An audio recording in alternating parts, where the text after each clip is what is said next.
You may now be seated. I'd like to call up Chief Peter Collins of the Fort William First Nation to welcome our guests to this territory.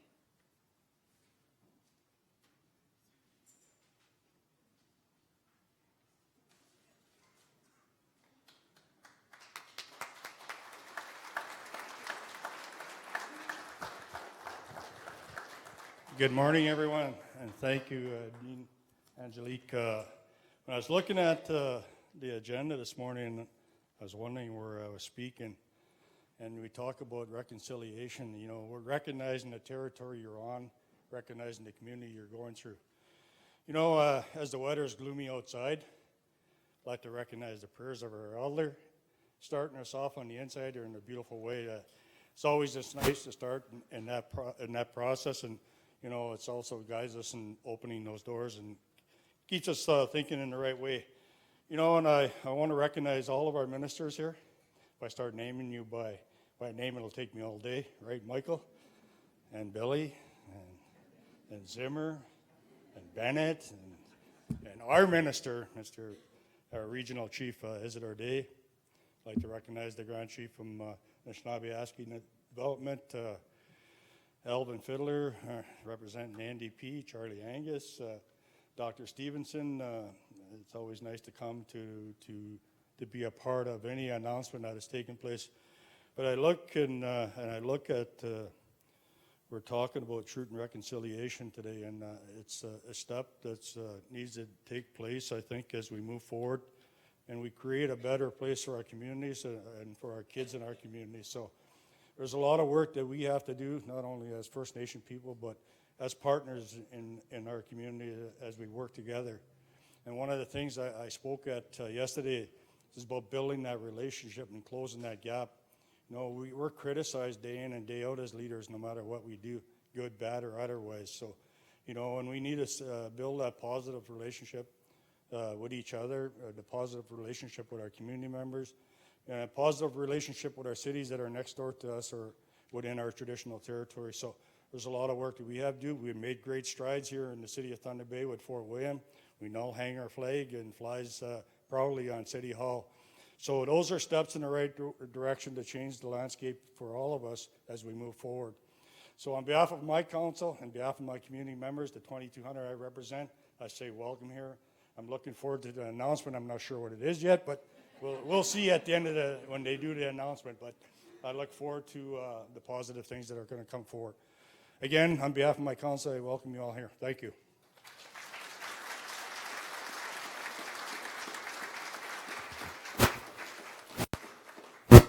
Next, we'll hear from the Vice President of External Relations, Deb Kamuzi, who will recognize our special guests. Thank you, Dean Eaglewoman. Good morning, everyone. And on behalf of Dr. Brian Stevenson, President and Vice Chancellor, Mr. David Tamlin, incoming Chair of our Board of Governors, a number of our Board of Governors here today, faculty, staff, and students, it is my privilege to welcome you here to Lakehead University in the Boer-Alaskan Faculty of Law in the Patterson Auditorium. When I call your name, would you please stand and would you hold your applause until the end, and we will recognize our dignitaries. Dr. Brian Stevenson, President and Vice Chancellor. Dr. Moira McPherson, Provost and Vice President Academic. Ms. Brianna DeConti, President of the LU Native Students Association. Mr. Roman Jablonski, President, LUSU. The Honorable Carolyn Bennett, Minister of Indigenous and Northern Affairs. The Honorable David Zimmer, Minister of Indigenous Relations and Reconciliation. The Honorable Michael Gravel, Minister of Northern Development and Mines. The Honorable Bill Morrow, Minister of Municipal Affairs and Ministry of Housing. Regional Chief of Ontario, Isidore Day. MPP Charlie Angus, NDP Critic, Indigenous Affairs. Grand Chief Alvin Fiddler, Anishinaabe Aski Nation. Chief Peter Collins, Chief of Fort William First Nation. Oh, Pete. Métis Nation of Ontario President Margaret Froh. Frank Poulia, Acting Mayor, City of Thunder Bay. Dr. Cynthia Wesley Eskimo, Lakehead University. Elder Jerry Martin. Elder Jean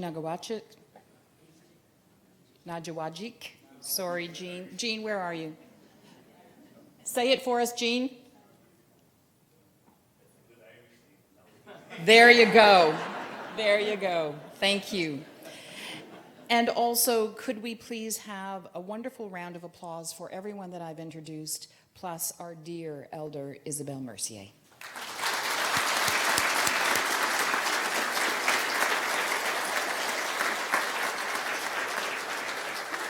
Thank you all for making the trip to Thunder Bay on this beautiful, not too humid day.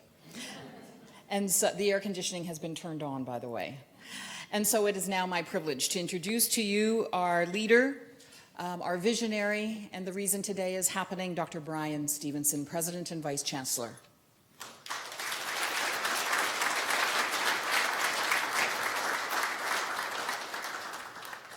Okay, I've got this star-studded audience. I have got to do a pano here because this is going to be an historical photo. So everybody stand still and smile, just like the old photos of the old days.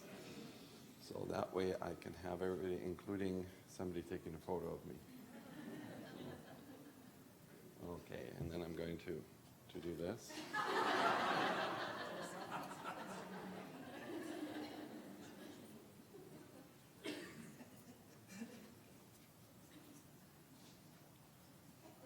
It's like taking wedding photos, you know?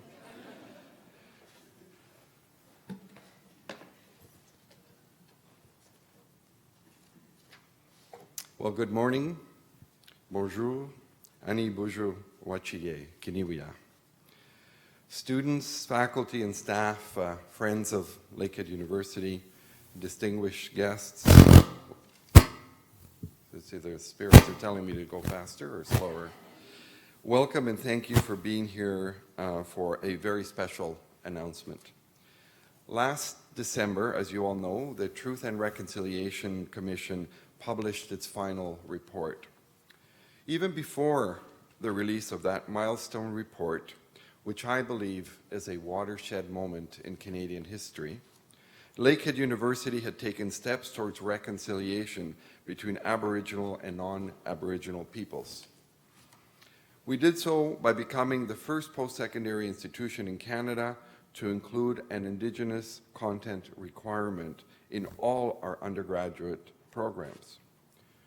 We had already experienced other firsts, such as being the first university in Canada to appoint a vice provost for Aboriginal initiatives many years ago.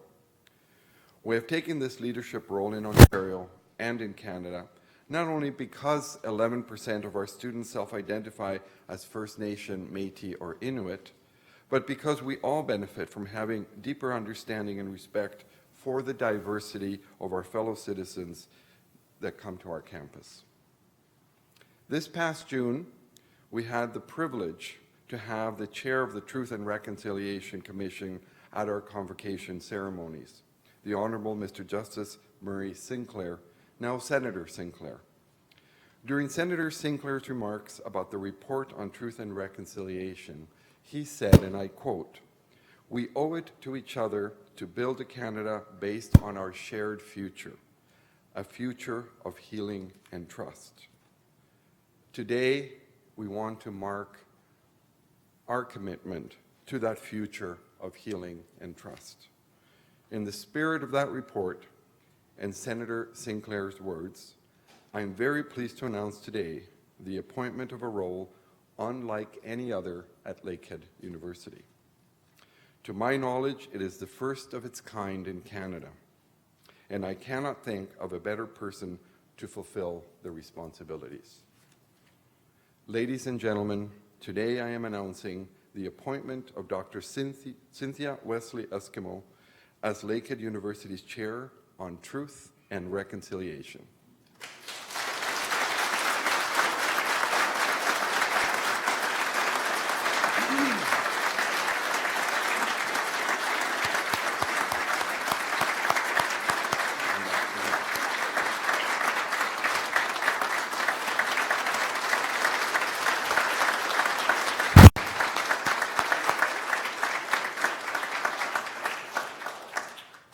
So why have we done this? We have determined that this appointment and this role are very important, not only for Lakehead University and its students, faculty, and staff, but for our communities in Northwestern Ontario and Simcoe County. We believe that as a university, we have a responsibility, indeed a duty, to First Nations, Métis, and Inuit people. We believe that Canadian educators have a responsibility to foster and further truth and reconciliation alongside First Nations, Métis, and Inuit communities as partners. To that end, we believe that we have taken an important step forward today. The role of Lakehead's Chair on Truth and Reconciliation is to highlight and further the work guided by the university's strategic and academic plans, and to ensure that Lakehead responds appropriately and effectively to the recommendations outlined in the report on Truth and Reconciliation. In this new role, Dr. Wesley Eskimo will lead the development of a plan that articulates our university's response to that report. She will serve as our ambassador and champion on Lakehead's First Nations, Métis, and Inuit initiatives and priorities. And perhaps most importantly, she will advise me on provincial and national issues while helping to expand support networks and partnerships. So, ladies and gentlemen, please welcome Lakehead's Chair on Truth and Reconciliation, Dr. Cynthia Wesley Eskimo.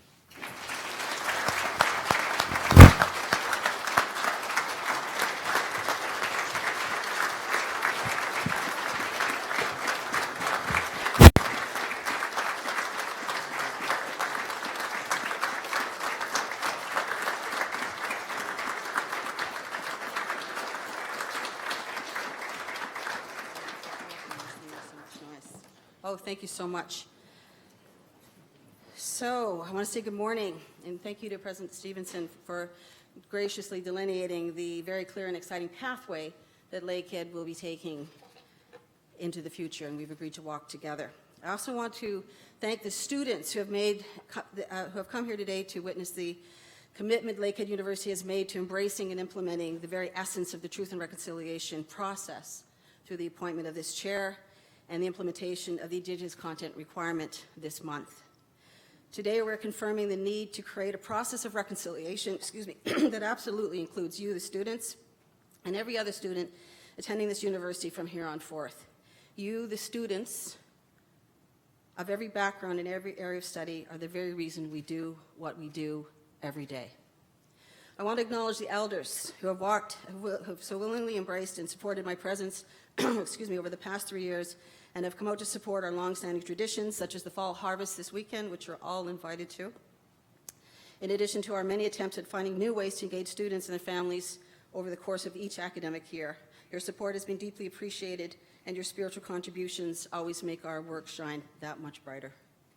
I want to thank my staff, full-time, part-time, and the youth ambassadors, because you've made the Aboriginal Initiatives Office a place of innovation, strength, and remarkable achievement, and of course laughter in a warm, welcoming environment for everyone. It's your hard work, your willingness to grow and learn, your willingness to be challenged that has made the Office of Aboriginal Initiatives a strong, caring, and sharing environment.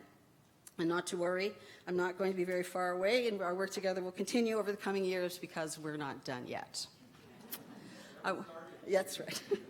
I want to say Chimigwech to the University Administration for understanding external outreach and internal challenges are all about keeping Lakehead at University front and center in an increasingly incredible environment.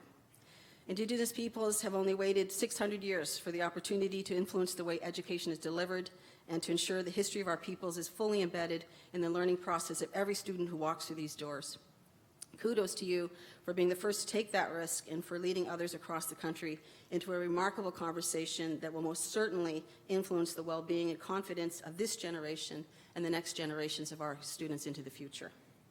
Thank you to the faculty and staff for diving in and finding ways to celebrate and teach each other and the students who are the reasons we do what we do, about the proud history of the Indigenous peoples of this region, this province, and ultimately this country.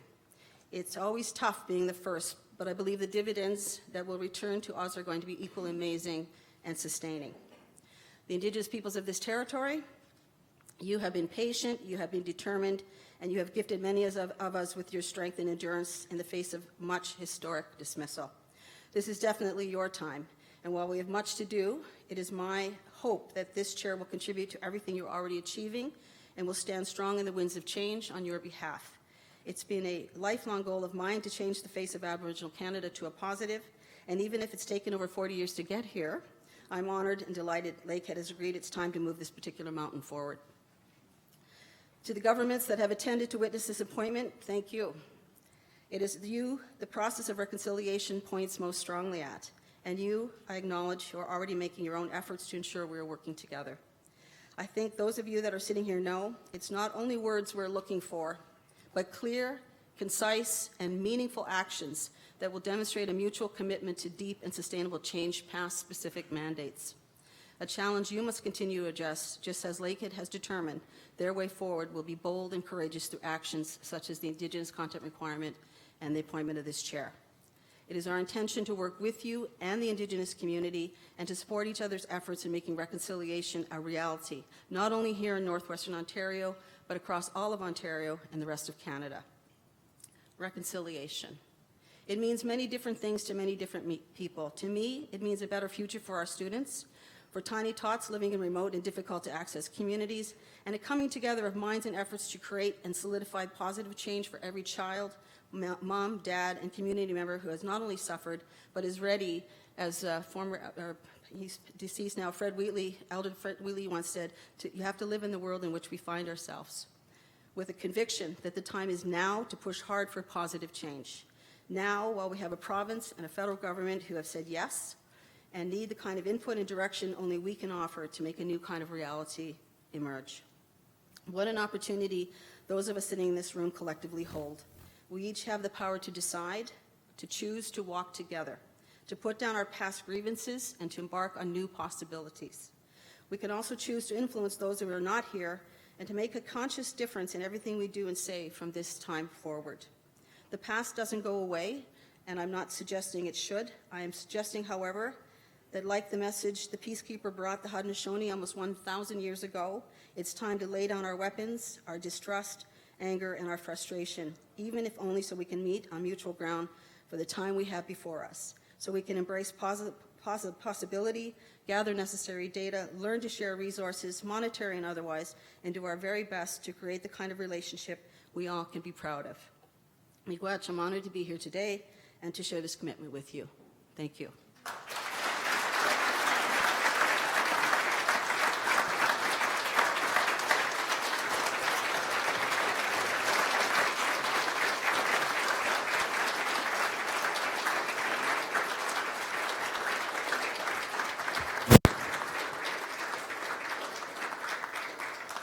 With this historic announcement, we now will hear remarks. I'd like to first call up Elder Jerry Martin.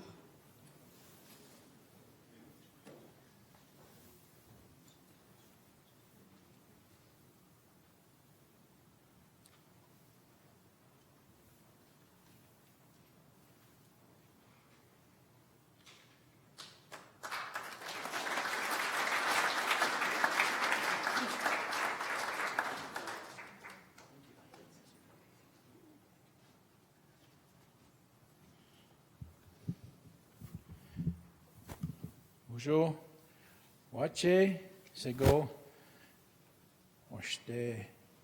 Greetings, Earthlings. Over time, if you stick around long enough, you'll know I do that at convocation and commencement, and students like that. I'm only going to keep my comments brief, and I didn't type it up because this one comes from the heart. As I look at this historical moment and thinking about when Brian first came on, that hot September day in our fall harvest, and he sat out in the circle with us out there, and he was just sweating away, and he's, oh, we need a shelter out here, don't we? Mm-hmm. And this is good. He knew that. And over the years, we've seen these like little milestones or markers where change has come into the university from the previous administration, and we've come forward and the new things that we have. And Cynthia, when we brought her on, I said, this woman's got a lot of potential, and we're going to go somewhere. Shh, be still.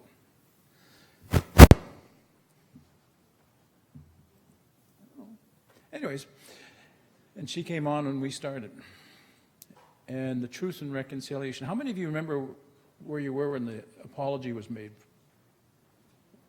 Yeah, I remember. I was working with Nawsum at that time when we were coming back to Thunder Bay, and I was in a hotel room in Hearst waiting for supper when they did the announcement on TV. And I wept when I heard it. My mom went to Shingwak. She was a survivor of Shingwak Residential School. And she lost a lot. My grandparents both passed away while she was there. She left and was taken away at 5 years old. Lost the language. Lost connection with the community and our relatives. That assimilation. And I wept and asked the Creator, let our brothers and sisters in the spirit world come forward so they can hear this. See it. It's about time. And then came the announcement of Truth and Reconciliation, and Murray was appointed. And I remember when we had it here in Thunder Bay, I was one of the attending elders there. It was very, very difficult, very heavy, a lot of heartfelt, sorrowful stories from survivors and those of us that are impacted by it. And I wish I could remember exactly what he said, but in this community of Thunder Bay and other places, I've had people say, oh, for goodness sake, get over it, okay? And just move on. That's easy for them to say. It didn't impact them or affect them. But for those of us that have been impacted and affected by it, it leaves an indelible imprint. We can't rub it out and make it go away and say it never happened. And it's for Canadians, a lot of Canadians stand with us and say, if I'd only known, I wouldn't have supported and let it happen. Should never have happened to anyone. I applaud our leadership because we need them knocking on the doors and the desks of our politicians that are elected, saying, we need to talk. Let's go for lunch, proposal, dinner, whatever. And these kind of initiatives come from those pursuits of truth, effort. We rely very much on our leadership. You are our voice there in the circle of council when you meet with other councils. You carry the voice and aspirations of our people, not just this generation, but all the generations behind us, and all those that were affected and went to residential school. Then you can reflect on your own family, your community, the Anishinaabe Nation, and all the others, how we have been impacted by this. And I know many Canadians that are non-native that stand with and say, I would never have supported that government that did that. And that's why I mentioned to the minister this morning that this is historical. In no time in our history as Anishinaabe people have we had to address this issue and to come up with strategies and ways of dealing with this in a kind and gentle, compassionate way. And Brian, whether you know it or not, this is one of the shelters that we need. Not just physical from the sun and rain, but for our spirits and our hearts that have been wounded. And I see a lot of heads. Yeah, you know what I'm talking about. It's not going to go away with just one program criteria and here's $10,000 and go heal yourself. It doesn't work that way. There's no cookie cutter solution. It's going to have to be done by people who feel it and know it, empathize, and are compassionate and sensitive. And I know you, chiefs. You have the seniors, the old Kokums and Shomases in our communities. They're too old to do much anymore, but you know them, that were impacted by this, taken from their communities and their families. How does that healing begin? In what direction do we go? I don't know. We've got about 2 years to get it up and running.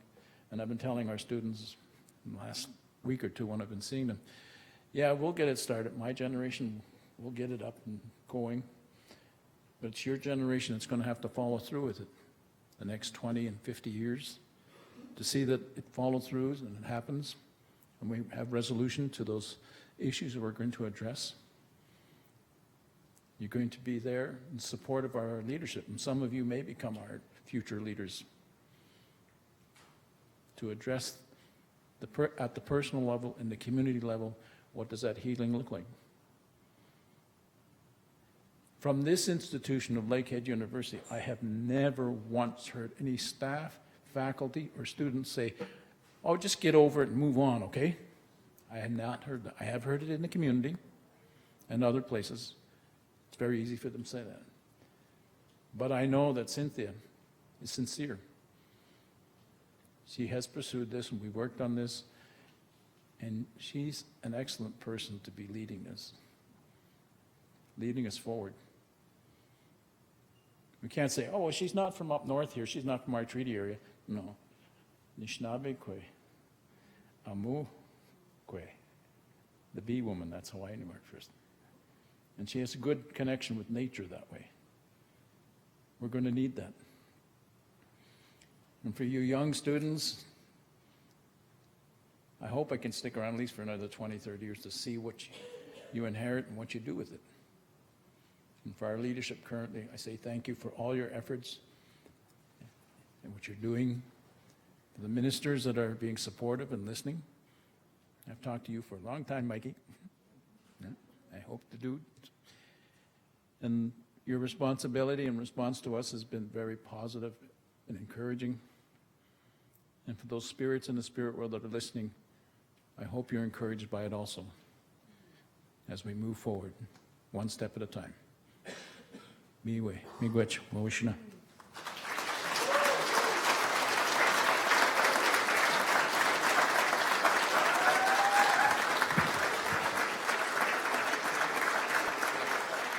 Next, we will hear from Brianna DeConti, President of Lakehead University Native Students Association.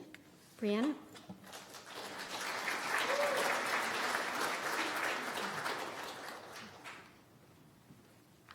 Kwekakana. Hello everyone, my name is Brianna DeConti and I'm currently in my third year of nursing at Lakehead.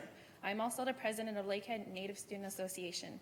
This past March, my colleagues and I organized a powwow based on the theme Truth and Reconciliation, which is an important topic not only to us Aboriginal students, but for all students, faculty, and community members.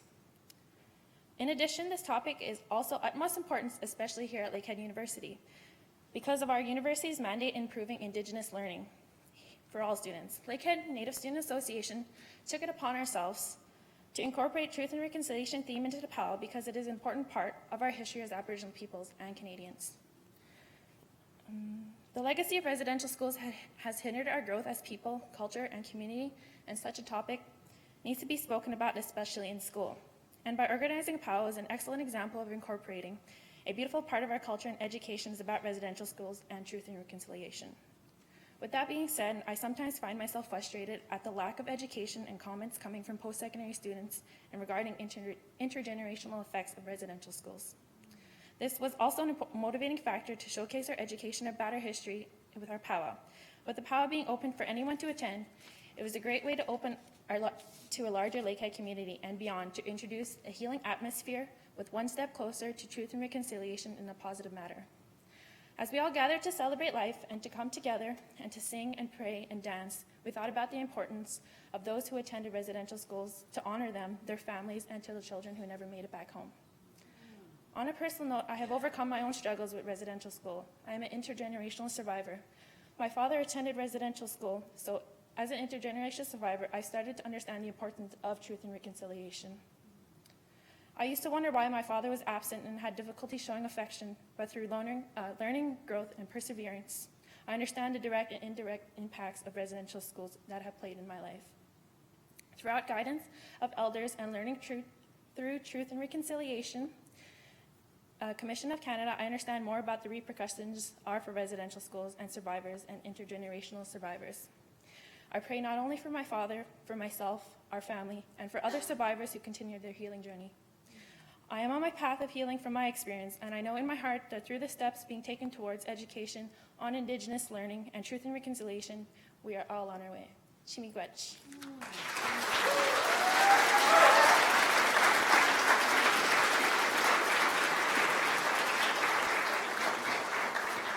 Now we will hear from the president of the Lakehead University Student Union, Roman Jakubowski.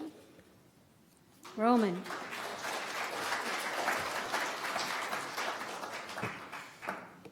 Congratulations to Dr. Wesley Eskimo.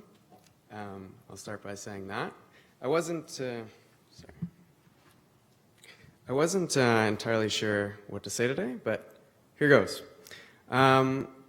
When I was a kid, we didn't learn about residential schools in grade 10 history, our state-sponsored official lessons on history. And I feel like I should know more than I do, so I signed up this year for a course in Indigenous Learning Department. And I'd just like to read you a quote from one of the readings. This is by Paulo Freire. "The act of rebellion by the oppressed can initiate love.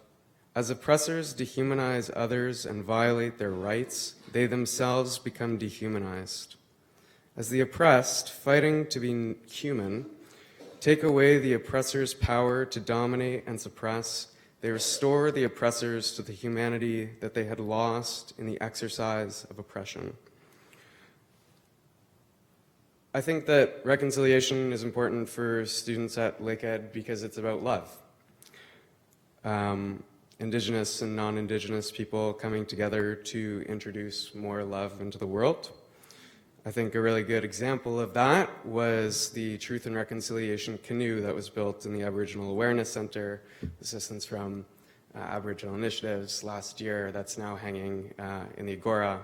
That was built by Helen Peltier and Darren Lentz and a whole number of Indigenous and non-Indigenous students who worked very hard together on it. So the canoe is a small example of reconciliation, and we have so much further to go, and I think we can go so much farther as a university and a community, and that's why I'm excited to be here today. Thank you.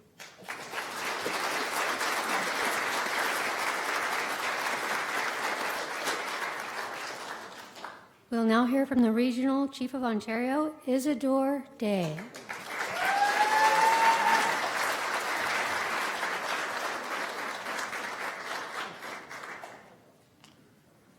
Bonjour. Gwiskweme gesine ne Indigenous cause, genoje do dem, genabajing donji. Ke get senachin and dagweg mong myong mong pi nongwanish ke win ge win waya wat. Shibigade mon pi abre queen the monument bene. The mods win. I do have notes. I was gonna make paper airplanes out of them and throw them into the crowd, but I'm in school and I'm not supposed to do that, so. I want to acknowledge the traditional territory of Fort William First Nation and acknowledge Chief Collins, Grand Chief Fiddler, all the delegates, my friends and colleagues from the federal and provincial government. As it is today, we are also mindful that since time immemorial, these shores were frequented by many Indigenous peoples for travel, trade, nationhood, interactions. I also must acknowledge that we are on the territory of the Robinson-Huron Treaty of 1850, which is a very, very significant point in our history and in our future. Good morning. I want to acknowledge the presence of the First Nation leadership here, the Lakehead executives, the ministers, the students. Those two students that just spoke here, I think they summed it all up, don't you think? Let's give them a big round of applause.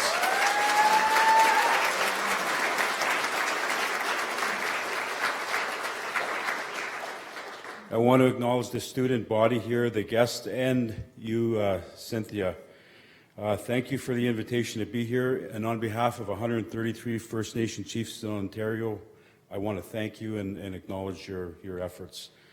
I would like to acknowledge the law faculty on which we are gathered here today, helping to usher in a new office and function of Lakehead University's efforts towards truth and reconciliation. The creation of a Truth and Reconciliation Chair with nobody more fitting than Cynthia Wesley Eskimunk. Let's give her another round of applause.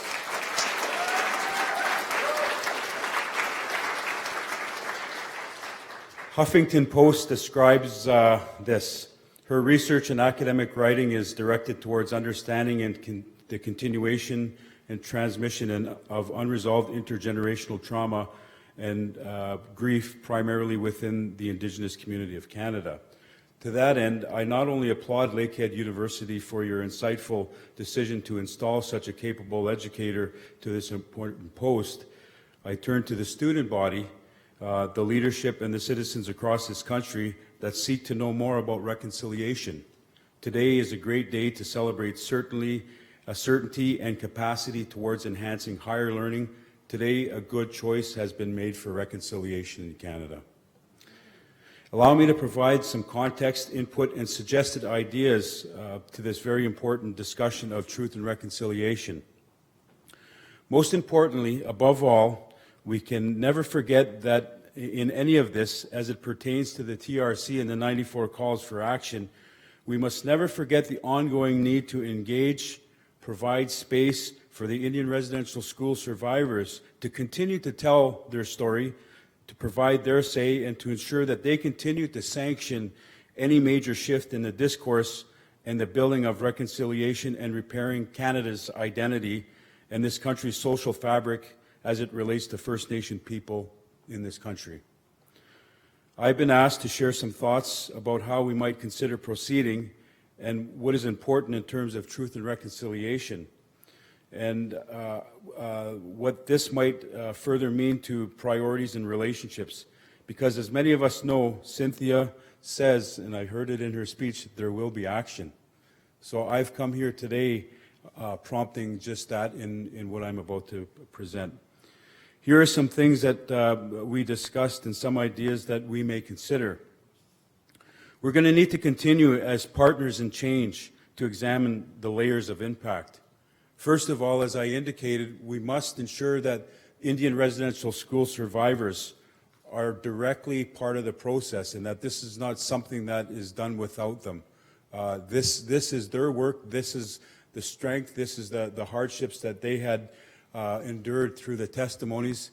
We must continue that path forward. We must also recognize the survivors' families. And as we know, we just heard this young lady spoke very eloquently about the importance of the intergenerational healing that is important to the families.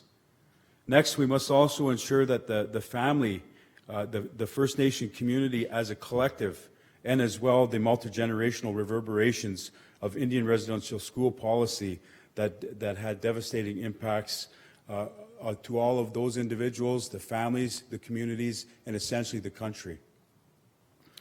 Let me pause there. I would like you to consider this. Just as we know the Indian residential school survivor has suffered the impact of abuse, and we refer to this as post-traumatic stress, we ask ourselves, can this be a larger case of post-traumatic stress disorder, one that has rooted itself in the larger collective of not just the survivor and the family, but in entire communities suffering from collective post-traumatic stress disorder? I think it's really important to recognize that as we see trends of suicide, we see a number of different things happening in our communities. They're consistent across the board. If that individual is going through PTSD and the families are going through the same, so too are our communities. And I think that that's something that the TRC and the work of the survivors had unearthed and allowed us a very good view to look at and examine how do we go forward. We can now see clearer the historical truth of the Indian residential schools, the consistent themes of social breakdown and the rooted causes of colonialism, much because of the work of the Indian residential school survivors and the TRC commissioners and the work that they provided for us. What do we do about it? Where do we go from here? Knowing that we have this new post and the work that Cynthia will do, and knowing that we have the 94 calls for action, And we have the strengths and the tools that we need right in this room, and people that have been advocates for this issue. We can do a lot of things. This is part of what the student body here can grapple with in your studies. The faculty, you have put the right person here, but Cynthia is like a conductor in an orchestra. There are many that are ready, but we're going to need somebody that's going to help navigate this process, and I think that is the beauty of this approach. I'm including government that are here with us today. This is a great opportunity for common ground, common approaches, and common solutions. Cynthia, Carolyn, David, here's something to consider. The healing process. We have a need for investments. Ontario and Canada both know that we need a new way forward. We are still feeling the conservative hangover on constrained spending and investments in reconciliation. We have an augmented Canadian Human Rights Tribunal judgment on child welfare that came out yesterday that we know needs to be followed up on by Canada and Ontario. Here in this province, under the 65 Indian Welfare Agreement, we've got a very specific set of work to do. And here there are solutions. We can and should begin helping our children and their families with these investments on the ground in their First Nations. I turn to our partners, Canada and Ontario. Let's sit down. Let's examine the mandate letters. What can we tie back to the efforts of the TRC? Are we prepared to elevate means and measures and make reconciliation happen on the issue of child welfare spending?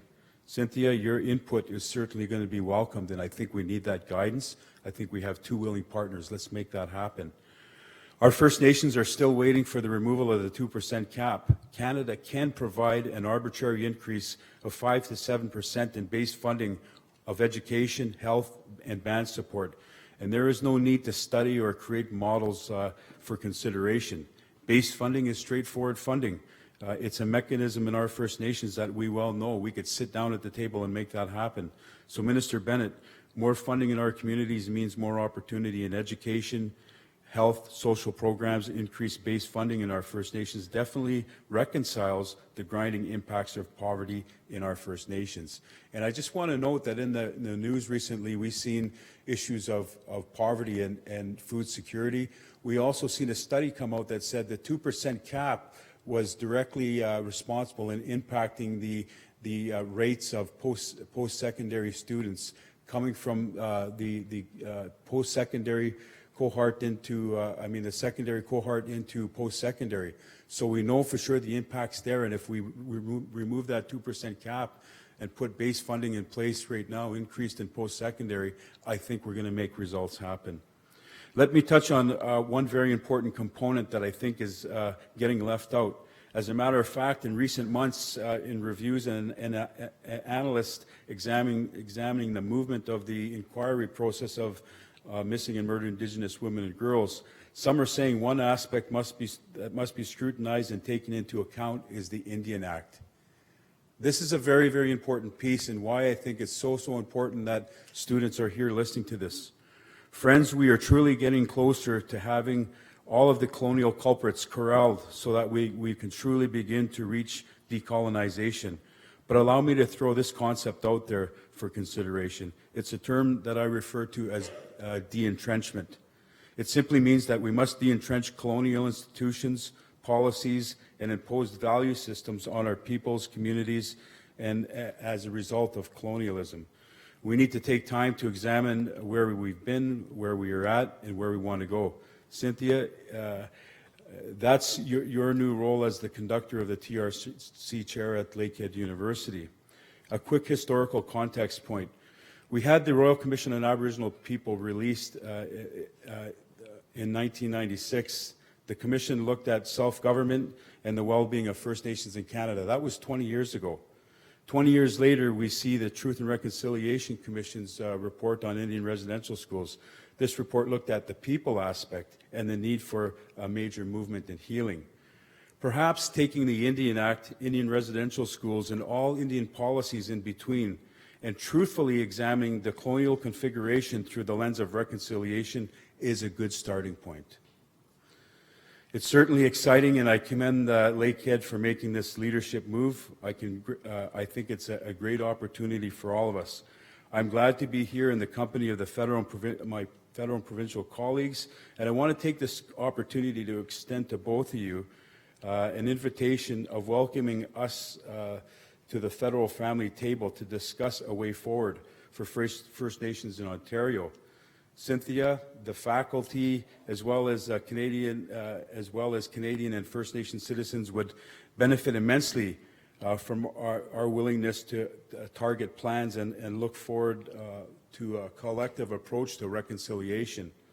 I'm respectfully requesting both of you, Minister Zimmer and Minister Bennett, to contribute your schedulers to earmark a one-day retreat on reconciliation with our political confederacy, facilitated by Cynthia, where we can remove the politics and we can explore collectively opportunities for common ground, common approaches, and common solutions on issues that matter to Ontario First Nations. I'm prepared to adjust my schedule for our Indian residential school survivors, for our youth that may be contemplating suicide, for our elders who may have chronic kidney disease but who are afraid to leave home without an escort. I'm prepared for the family who is trying to make ends meet with 60% income below the poverty line. I'm prepared to adjust my schedule to accommodate both of you. I'm making a plea to you. Let's sit down and have the discussion. Let's utilize this chair. I think it's a great opportunity, and we have a collective responsibility. Cynthia, if you can assist us in facilitating a session on reconciliation, I'm asking Lakehead to host a space here. The first 17 Truth and Reconciliation calls for action are some of the most critical in that they deal with child welfare, education, language, and culture. We have a blueprint in the TRC Commission. The commissioners wanted those recommendations up front in order to emphasize the need to act now for the sake of our children and for future generations. This can certainly help build on the investments of Ontario that were made back in May, and from the commitments of Canada, we can help actualize Prime Minister Justin Trudeau and Premier Kathleen Wynne their vision on reconciliation. And we can use this very opportunity for a cornerstone relationship report to the 150th birthday celebrating Canada, and we can say reconciliation is happening on the ground.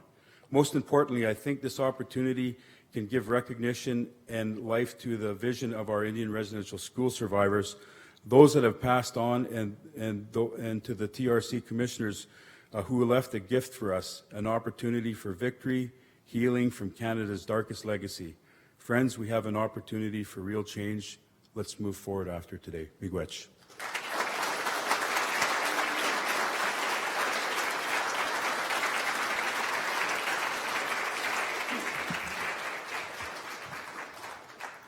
Next, we'll hear from Anishinaabe Aski Nation Grand Chief Alvin Fiddler.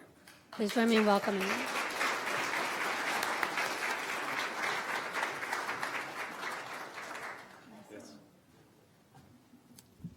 Miigwech, Dean. Bonjour. Wajan Dikit Nakum Gaisek Umat Tamachi Dek. I just want to begin by acknowledging the drum and the medicines, all the sacred items, the prayers, the song, our elders, Isabel and Jerry, and our Irish elder there, Jean Miigwech. I also want to acknowledge that we are in the traditional territory of Fort William First Nation. So I always make the point of recognizing my friend Chief Collins, to thank him for allowing us to hold these types of gatherings in their beautiful territory. So Miigwech. I acknowledge all of you, my friends and relatives, and I especially want to acknowledge my friend Cynthia. When she was doing her PhD work nearly 20 years ago, she came to live with us in Musquat Dam, and she lived in our little house. My wife Tisa and I, and we had moved out to Thunder Bay by that time, and she lived there for a bit, and I think you still owe us some rent money, Cynthia. I'm pretty sure. We need to talk about that. Yeah. But I'm really glad to be here, and I just want to just speak to a little bit about why we're here. And last weekend, I had the opportunity to spend a bit of time in Kenora at a place where the what survivors call CJ, Cecilia Jeffrey Residential School, was situated just outside of Kenora. And that's a school where 50 years ago, a young boy from Agoki Post, Charlie, or as his family affectionately called him or named him, Chani, ran away from. This October will mark the 50th anniversary of his death.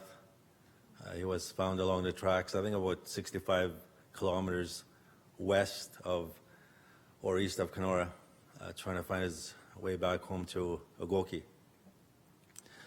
And when you're there, you cannot help but feel the history, the tragic history of that place, and you can almost feel the spirits of those that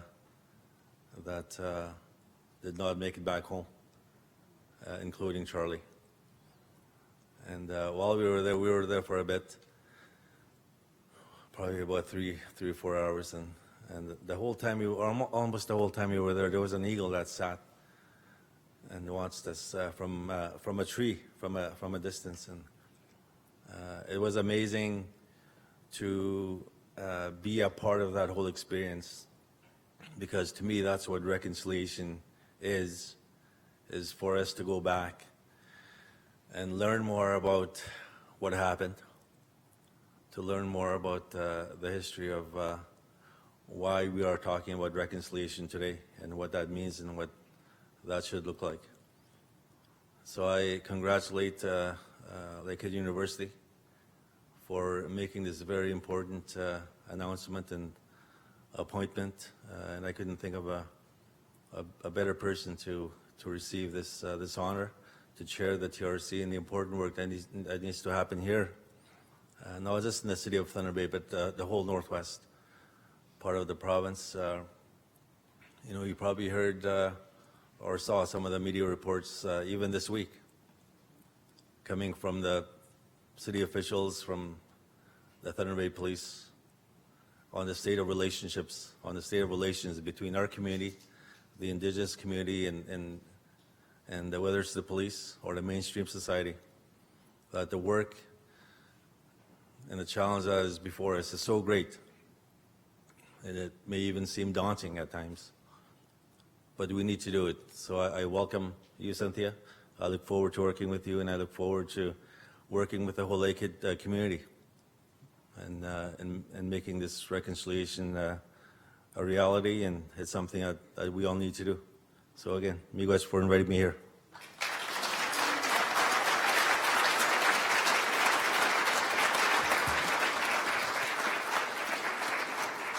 We will now hear from the Métis Nation of Ontario President, Margaret Froh.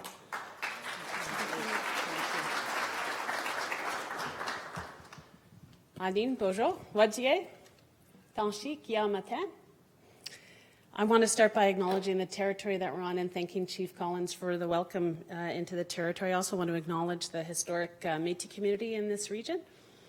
And I want to thank Elder Isabel for her beautiful prayer, for her songs, for the drum, for the medicines, and as well as Elder Jerry and Elder Jean, our Irish Elder Jean.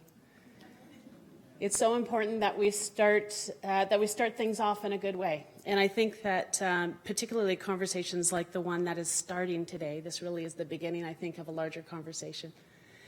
It's important that we're grounded in that we're grounded in this land, that we're grounded in the water, that we're grounded in the medicines, that we're grounded in our prayers, that we're grounded and we're guided by our ancestors. So I want to acknowledge that. And I want to acknowledge your work. I want to acknowledge my fellow First Nation leaders that are here and all of the leaders that are here from government to be a witness to this announcement today.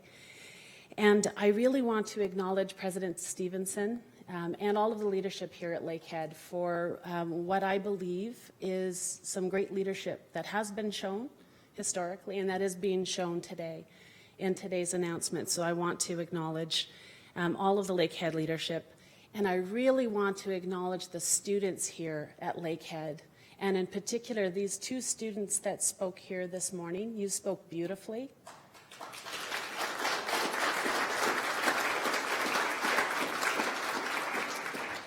And I think you put it so eloquently what all of this is about. When we talk about reconciliation, we are talking about healing, and we are talking about love. And these are not conversations that we have very often. You don't oftentimes hear lawyers or political leaders stand up and talk about love and spreading love. But I think you said it beautifully, and that is, in fact, what I believe this work of reconciliation really is about. So I want to thank you for your leadership and the leadership that you're showing to Indigenous students and non-Indigenous students here at Lakehead, because this work that you're undertaking with the guidance of Dr. Cynthia Wesley Eskimo it's going to be work that you're all going to have to be doing together. And so part of what I want to be telling all of you today is that the Métis Nation stands with you in that work, and I know that my First Nation leader colleagues would say the same thing. We are with you in that work, and we want to see this work advancing, this work of reconciliation. I can say that the Métis Nation of Ontario has and will continue to be a very strong supporter of Lakehead University, and in particular of the establishment of this law school and the mandate that this law school has. It's so critically important that we see this kind of leadership, this kind of scholarship, and this kind of advocacy for our citizens that are located all throughout the north in Ontario. And I think Lakehead University plays a particular role in that regard. So I want to acknowledge you again for that, President Stevenson and all of you. So again, healing and love, I think that really is what this is all about. And when we talk about making commitments to reconciliation, I think we're talking about making commitments to respect. We're making commitments to listen to each other, and to listen not just up here, but to listen from here, to listen from our hearts, and to be respectful in hearing each other. And it's not just, again, about listening, it's actually about hearing. So opening yourself to hearing from each other. It's also about relationships and committing to establishing those respectful relationships. And I also believe that this process of reconciliation cannot proceed without acknowledging the past, eyes wide open, acknowledging the past, but also visioning a new future. Visioning a new future that builds on those things that in many ways we can think of as making us weak. I think we have to look at them as making us strong. And when I hear about the story of Chani and others, all of us are impacted by residential schools and day schools in Canada. I don't think there's a single Indigenous person in Canada that hasn't been impacted. I know I have been, my family has been. These things actually, I think that's part of those ancestors that our elder called in this morning, right? These things actually make us stronger, and I think we need to be guided by those ancestors and that spirit and that strength that they bring to the work that we do. So reconciliation, I believe, is a critical, I think we're in an era of reconciliation in Canada. This is a word that everyone is using. I think everyone has different understandings of what it means. But reconciliation between Indigenous and non-Indigenous people in Canada, but also reconciliation within and among our own Indigenous nations in Canada. This is a critically important work for us to be doing if we're going to find a good way forward, if we're going to find a good, productive, healthy way forward as Canadians. So I want to just acknowledge and say that the Métis Nation of Ontario is committed to that work of reconciliation. We're committed to those building relationships, to listening and hearing each other, to in fact, that healing process and spreading the love, as this young student leader shared with us earlier. We're committed to working with Lakehead University and the work and the commitment that's been undertaken today. And I'm delighted to continue to work with you, Cynthia, in this work, as well as the students here at Lakehead University. And it's, again, just wanting to acknowledge the leadership, Dr. Stevenson, of yourself, and you as well, Cynthia, in bringing this work forward. And I'm absolutely delighted at the leadership that this university has shown in the past, and I'm really excited to see the leadership that it's going to be showing moving forward.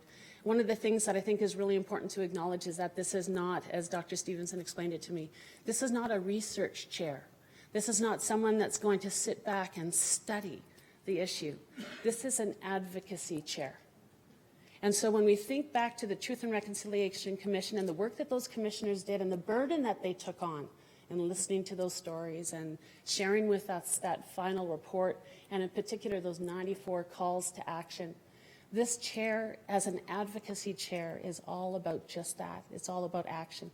So as Cynthia and I were saying a moment ago, now the work begins. So with that, I want to say that the Métis Nation is very eager and interested in doing that work. And we look forward to great things coming out of Lakehead University. Merci.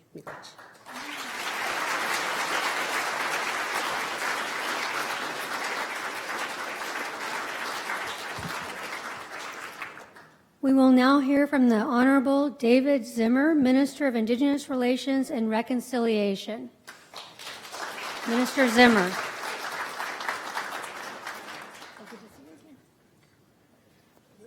Thank you very much for the invitation to join you today. I bring greetings from Premier Kathleen Wynne, who is very, very interested in the issues that we're talking about today. I'm joined by my cabinet colleagues, Minister Gravel and Minister Morrow, who work very closely with my ministry on the issues that we're dealing with today. I want to recognize the traditional territory of several Indigenous nations on which this event is taking place. It is a sacred gathering place for many people. I would also like to acknowledge the traditional territory of the Anishinaabe peoples in the Robinson Superior Treaty area. I want to recognize Fort William First Nation, Chief Collins. Thank you for the invitation. I also want to recognize the very long history and contribution of all First Nations, Métis, and Inuit peoples in Ontario. Thank you. I want to recognize Regional Chief Day, President Fro, and where is, there you are, Grand Chief Alvin Fiddler. It's nice to see you again this morning. And my respects to the Elder Martin and Elder Mercier for your opening remarks. Dr. Stevenson, you're to be commended for the leadership that you've shown on these issues. I want to say, Dean Eaglewoman, you are to be commended for the initiatives that you are bringing to the law school, and we look forward to working with you on these also. Lakehead University has very much to be proud of in support of Indigenous initiatives on this campus, which will show leadership throughout the province and indeed throughout the country. There has been a steady growth of Indigenous programming and resources on this campus over the years. This has always been guided by respectful relationships with partner organizations and the continued efforts of senior leaders, faculty, and staff of the university. Lakehead has shown great leadership in its commitment to Indigenous support services, academic programming, and research. This includes, among other initiatives, becoming one of the first universities in Canada to make courses in Indigenous history and culture a core element of the curriculum throughout the university. And now, the university continues to lead the way yet again with the appointment of Canada's very first chair of Truth and Reconciliation. Dr. Wesley Esquimo understands the very great potential of Indigenous peoples and the contributions they have made in Canada.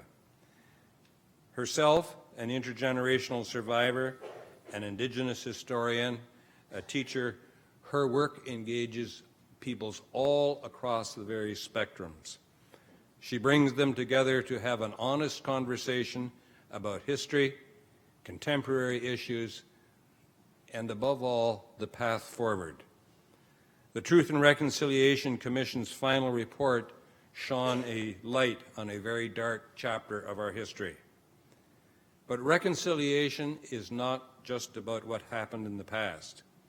It is about living in the future, It is about the 7 generations of the future, and indeed the generations beyond. We cannot go back and change the past, but by understanding the meaning of the past, we give ourselves power to change the future. By working together to improve social, economic, and health outcomes for Indigenous peoples, we have the opportunity to create change, real change. And by rebuilding relationships between Indigenous and non-Indigenous peoples, we can foster understanding and respect. Ontario is committed to the recommendations in the Truth and Reconciliation's 94 recommendations.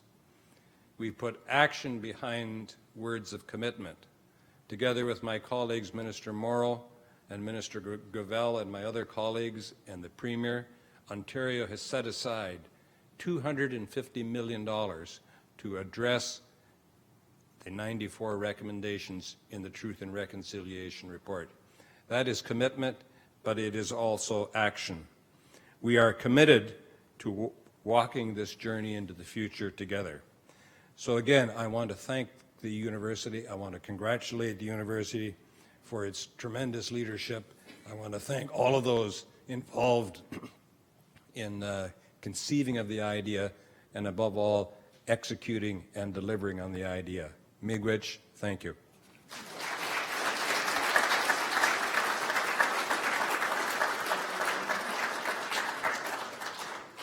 Now we will hear from the Honorable Carolyn Bennett, Minister of Indigenous and Northern Affairs.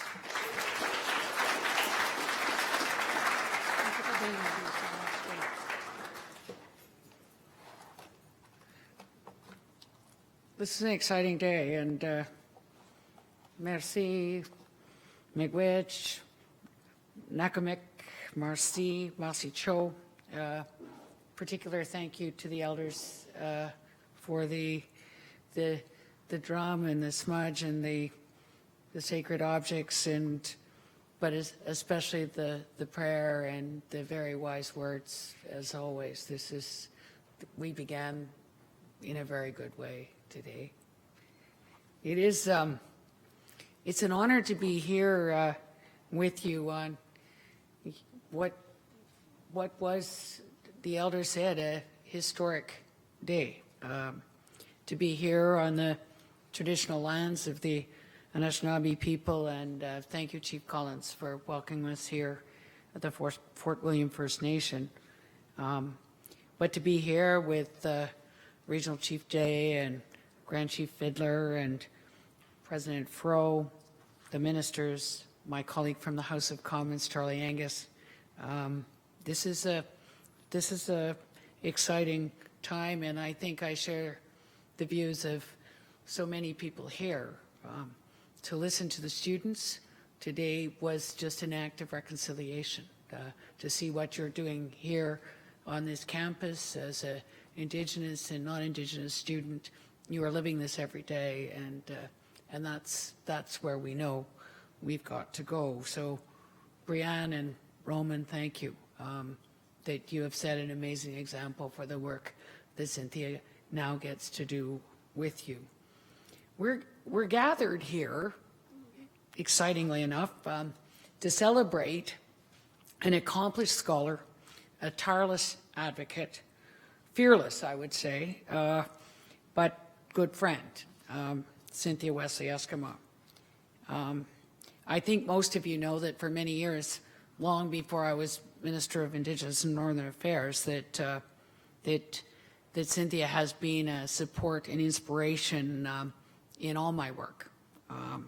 This is someone who teaches with great enthusiasm and passion, but who is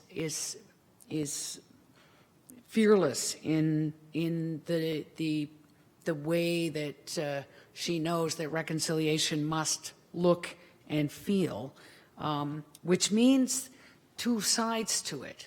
That means that Indigenous people in this country need to be able to know their past, as so many don't, but also need to feel good about being Indigenous. And that's something that she lives every day. that the idea of a secure personal cultural identity, that people and students will be proud First Nations men or proud Métis women. This is what it takes to build that resilience and sense of control over your life, that is one's self-esteem. But she also knows that it's going to be hugely important that non-Indigenous people know that history too, and that understand that historical trauma that Indigenous people have endured in this country is how we got to this place and why we are now needing this important work on reconciliation. It is Cynthia's ongoing message that all people in Canada need to really understand the injustice of the past if we can go forward into reconciliation. And as I think we've heard today, the work of the Truth and Reconciliation Commission got that started, in that finally a lot of the truths is better known. But the work of reconciliation is ahead of us. That we're not even close to where we have to go on that. And as has been said, the good thing is once you know the truth, you can't unknow the truth. We actually have to go forward with what we now know. So it is important as we come together to understand that reconciliation isn't just with governments. Reconciliation is with Canadians, and it's with all Canadians, and that's why I think that we know how important universities can be in this, and why the steps forward that Lakehead has made are truly significant. It is this spirit of reconciliation that just is relentless in Cynthia. This is a commitment, a passion to have all Canadians better understand the impacts of colonialism, intergenerational trauma, and these dark chapters of Canada's history. Her work with the National Centre on Truth and Reconciliation is true leadership. Her facilitation that she did with us on the pre-consultations on missing and murdered Indigenous women and girls was invaluable. Those were tough meetings, and people needed her warmth and her wisdom there in the room, and everybody felt safer. That's who Cynthia is. Just yesterday, the Thunder Bay Film Festival showed Survivor's Row, a film that I don't think everybody understands that Cynthia actually executive produced that movie, which sheds the light on the important story of child abuse here in Northern Ontario. Its ability, with Cynthia's help, to show the direct link between child abuse and the need to numb with alcohol and drugs, violence, incarceration, and eventually healing is a hugely important message. And if people don't understand that, we will not get to reconciliation.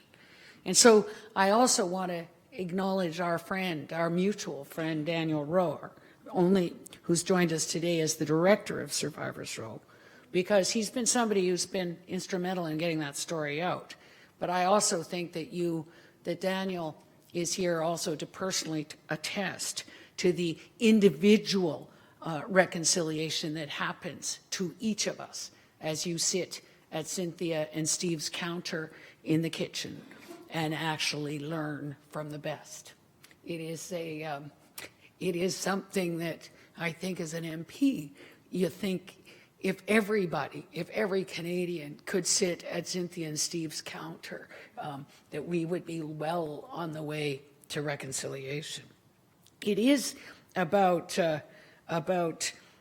building bridges, and I think that, when I first met Cynthia, it was because of a film they'd made with the Canadian Roots Exchange, taking children, young people, Indigenous, non-Indigenous, out on the land together and learning together about what they They don't know about one another, but how they know they need to know more about one another. That exemplary program actually created a safe space for all youth to become leaders and to promote that respect that we've talked about, the understanding and a reconciliation between Indigenous and non-Indigenous people. I think that Cynthia does this without almost in a reflex way, that if we're going to get anywhere, we have to include youth. And it's reason that she has been called to the academy, called to do this work in universities, because it is the future.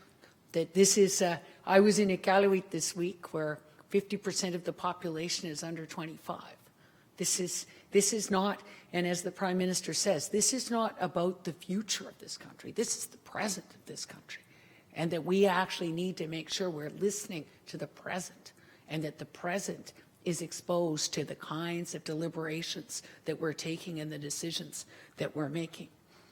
It's been so important, I think, and almost pressure to feel that as we go forward next year into the 150th anniversary since Confederation, that we now and always have had Cynthia as a real partner, as we have chosen as a country. Reconciliation is one of those themes, but also youth, the environment, and diversity.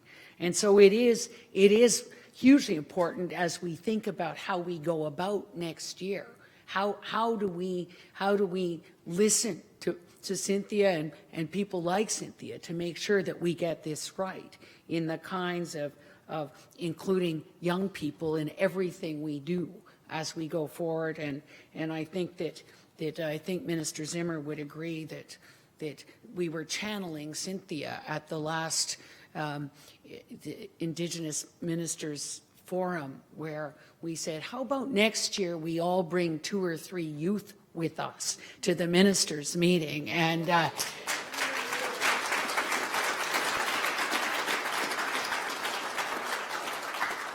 it is that reconciling our past for our future, as we've heard this morning, is critical. And we know that here, as the chair of Truth and Reconciliation at Lakehead, it's a position that Cynthia will hold with pride and honor, that we'll begin that work of taking Canada into the next 150 years in a better way. The path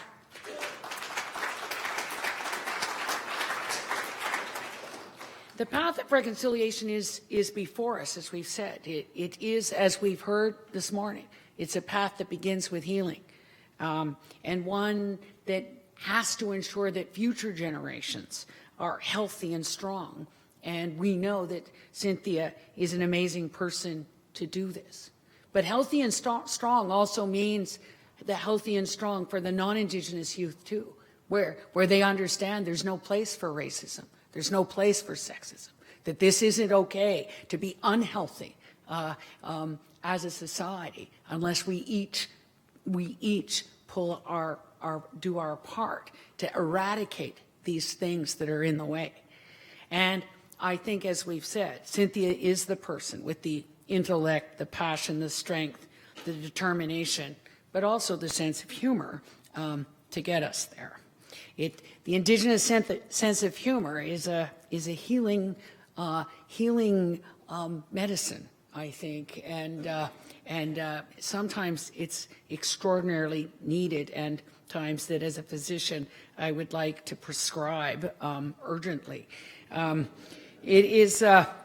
want to thank President Stevenson and Lakehead University for your ongoing efforts, not only in Indigenous education, but also in the mandatory course and on creating this new position. I thank Dean Eaglewoman for what you are doing for our country to ensure that there will be justice and that the justice will be shared for Indigenous people and Indigenous practitioners across this country. As recently as this summer, and I think Chief Collins was there as I met later with some of the youth, in Fort Francis. To hear a young Indigenous woman in the South taking her training on child and youth services to report that her professor had never heard of residential school. We've got a lot of work to do. This is just not okay, and we need to get going on this. And so we thank you, Lakehead, for the leadership on this. We think that your leadership also, Professor Stevenson at Universities Canada, and that we want what you're doing here as a contagious disease across the country as you ensure that the academy and scholarly pursuits will guide this unfinished work of Confederation. We have to acknowledge here as well that reconciliation is not confined to the residential school settlement agreement. This is bigger than that. It's not confined to 94 calls to action, although we have to do those. This is much bigger, as we've learned that many of the Métis students weren't in the settlement agreement. There is much more reconciliation to do, and that as we come to look at those 94 calls to action, we know how much more work there will be to do. It will be also to be able to study the wise practices that will help us move more quickly on the 96% of Canadians not from an Indigenous background, and how we have to get much better at helping them with their part in reconciliation. So in closing, I wanted to just say that this reconciliation thing scares some people, and I wanted just to tell the little story of this interview I had to do on BBC Hard Talk, which is properly named. They said, well, what makes you think this time's any different? What makes you think you're going to get this done? How are we going to, how are you going to actually reconcile this big challenge? And I said, yesterday, I was paddling for 3 hours with some kids from La Loche as we paddled into Batoche. And, we hit a rock, like a big rock. We got into water so shallow that we had to get out and walk the canoe through. But the current was with us, and we got where we were going. And I guess today I just want to say I'm really glad that Cynthia Wesley Eskimos in the stern of a very important canoe, and that we're going to get where we're going because of her. And thank you, Miigwech, merci, Kuyanamik, Masicho.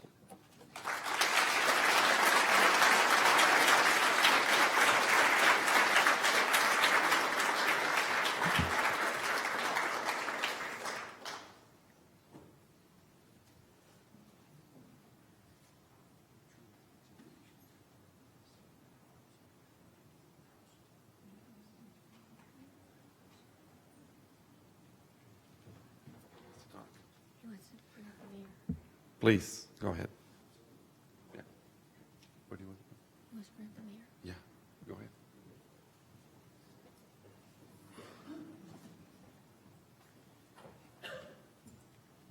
Thank you again, and I guess I don't need another turn at the mic, but true reconciliation is in partnership with the municipalities that we're in. And I apologize to Franco. I know you're representing Mayor Hobbs today, and I think you should have an opportunity at the mic too. So, welcoming everybody to the city.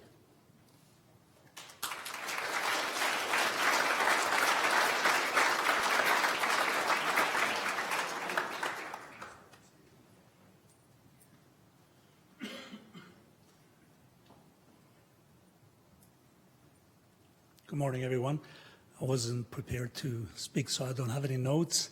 I would like to acknowledge some councillors who are also here. I think Councillor Angus was here before. I apologize if I miss anybody else, and welcome to all the dignitaries and levels of government and our friends in the Indigenous community that we collaborate with on an ongoing basis. And thank you, Chief Collins, for expressing the collaboration with the municipalities, because it's important as a city where most of the Indigenous people live in this region. It's important that we also play a role, and I appreciate, as the acting mayor and city councilor and the child advocate for the city of Thunder Bay, how important it is on all the things that were expressed today. It's a good day. There's a lot of positiveness, a lot of action, clear vision on how to move forward. And I appreciate, as a municipality, and speaking on behalf of mayor and council, to be part of this. So thanks again for the invite, and have a good day.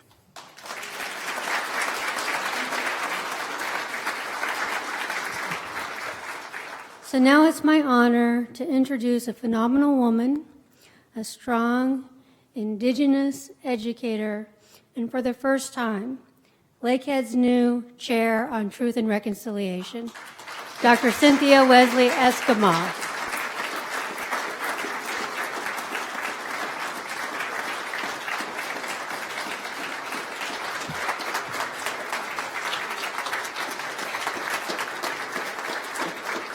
Thank you. Thank you. Don't make me cry now. And I'm not going to hold you up. I'm just going to say thank you to everybody. Thank you for your kind words. Thank you for your commitment to the process of reconciliation in this university, in this city, in this region, and in this country. I think we're going to have a lot of work to do ahead of us. It's true. You heard it here. It's not going to be easy. But I think that we're well on the way. I know there's a lot of great people in this city and a lot of great people that are very committed to making things happen. Certainly, I'm absolutely delighted to work with people across the country. We've had some really challenging conversations. I've worked with municipalities. I've worked with ministries. And the conversation is a good one, but Carolyn's absolutely right. You not only have to be a great teacher, you have to be a comic, you have to be an actress. You have to do it all to keep people's attention. But you know what? I think we're going to do it. I think we're going to get there. And I want to thank Lakehead for the support, making sure that that happens. So let's all go have some snacks. And thank you so much for coming today.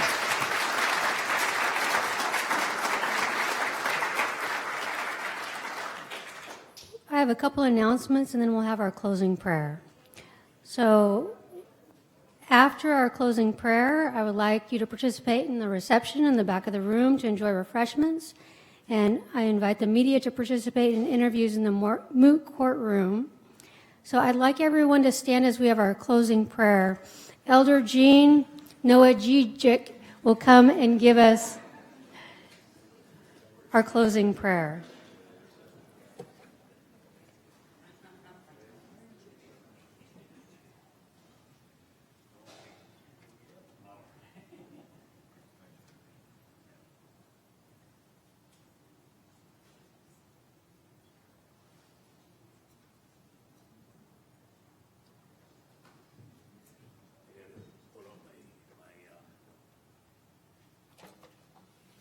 My guide. That's my guide. Thank you very much. It's an honor and a pleasure to be here doing a prayer. I've said it in the past. In Ojibwe language, prayer means, not directly talking to God and not meditation, listening. In Ojibwe, when we say prayer, we say setting our life straight. Nam-ah. That's what we say. When we pray, we nam-ah. We ask our Creator to set our life straight. So, and the way I'm going to pray today is, I know there's lots of good things said, and also there's sometimes people will get negative energy from a speech, right? So in moving forward, we ask the Creator to amend those biases and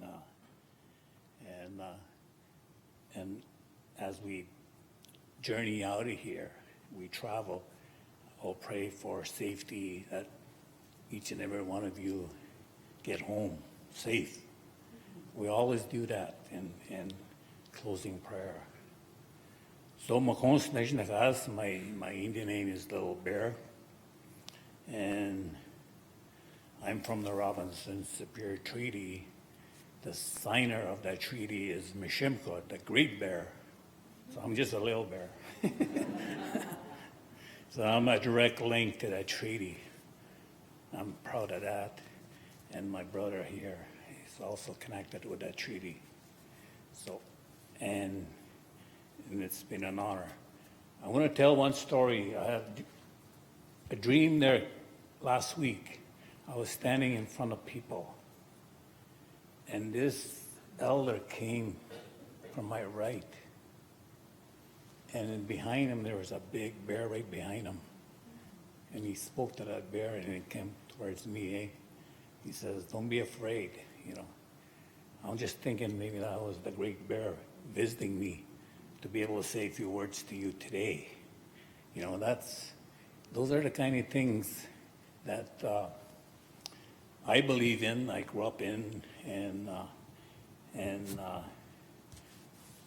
as part of our learning, that's the one quadrant in our spiritual selves that we have to also acknowledge, not just the intellectual part of ourselves there, the emotional part, and then we have to look at our spirit also and heal that spirit.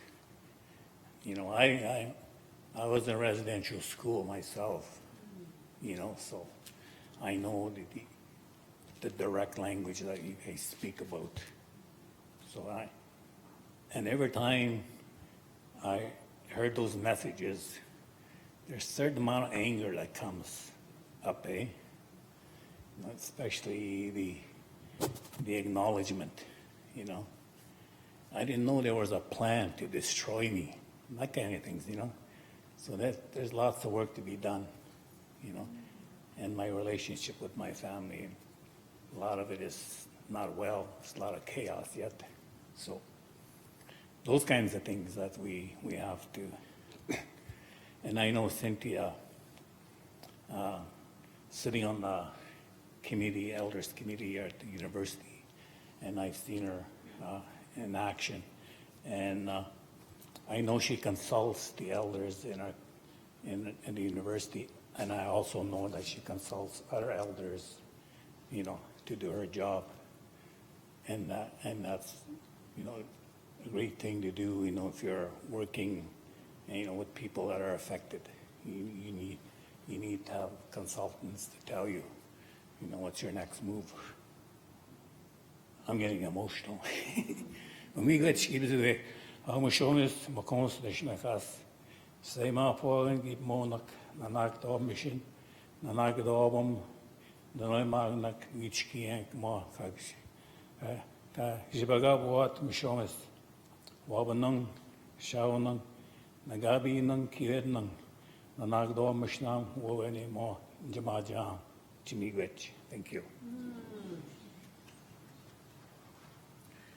No need to go on. Thank you. So please join us for the reception now.